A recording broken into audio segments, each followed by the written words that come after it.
ధర్మశాస్త్ర గ్రంథాన్ని గురించినటువంటి విషయాన్ని అపోలో తెలిసినటువంటి వాడుగా ఉన్నాడు కాబట్టి అతడు ప్రభు మార్గం విషయమై మరి పౌలు ద్వారా బోధించబడినప్పుడు అతడు మొట్టమొదటిగా క్రైస్తవుడుగా మార్పు చెందాడు. ఎవరు? అపోలో. కాబట్టి ఇక్కడే క్రీస్తుని గురించినటువంటి ఒక మార్గాన్ని తెలియచెప్పాడు. ఏమిటంటే క్రైస్తవం అనేది ఒక మతం కాదు, అది మార్గము అని పౌలు తెలియచెప్పాడు. మూడవ మిషనరీ ప్రయాణం. ఈ మూడవ మిషనరీ దండయాత్రలో మరి అపోలో మరి మార్పు చెందిన తర్వాత అక్కడి నుంచి అకయాకు వెళ్ళి యేసు క్రీస్తే నిజమైన దేవుడని లేఖనాల ద్వారా దృష్టాంతాల ద్వారా తెలుసుకొని యూదుల యొక్క వాదములలో మరి అపోలో కూడా వివరించినటువంటి గొప్ప దైవ సేవకులుగా మనము పౌలు యొక్క మూడవ మిషనరీ జర్నీలో పౌలుని గురించి మనం ఇక్కడ 18వ అధ్యాయంలో మనము చూడగలుగుతున్నాం.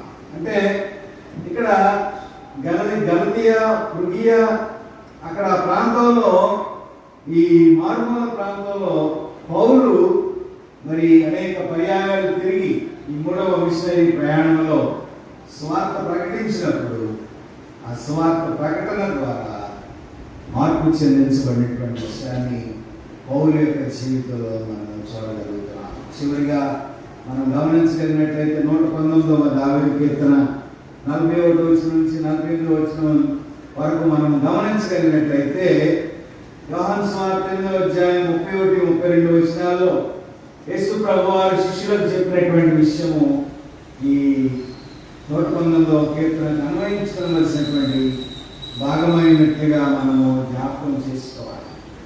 మీరు నా వాక్యమందు నిలిచిన వారైతే నిజముగా నాకు శిష్యులైండి సత్యమును గ్రహించెదరు, సత్యము మిమ్ములను స్వతంత్రులుగా చేయ. సత్యము మిమ్ములను స్వతంత్రులుగా చేయ. మీరు నా వాక్యమందు నిలిచిన వారైనా నిజముగా నాకు శిష్యులైంది. అంటే దేవుని యొక్క వాక్యాన్ని వింటే ప్రభువును వెంబడించేటటువంటి శక్తి పరిశుద్ధాత్మ దేవుడు మనకు సహాయం చేస్తాడు. అంటే ఆయన వాక్యాన్ని ప్రేమించి విధేయులైనటువంటి వారి జీవితంలో దేవుడు ఇచ్చేటటువంటి ఆశీర్వాదాలు ఎలా ఉంటాయంటే మరి ఆయన వాక్యమే సత్యము. 43వ వచనాన్ని మనం చూస్తున్నాం. 119వ కీర్తనలో 43వ వచనాన్ని సత్యవాక్యమును ఏ మాత్రము తీసివేయకము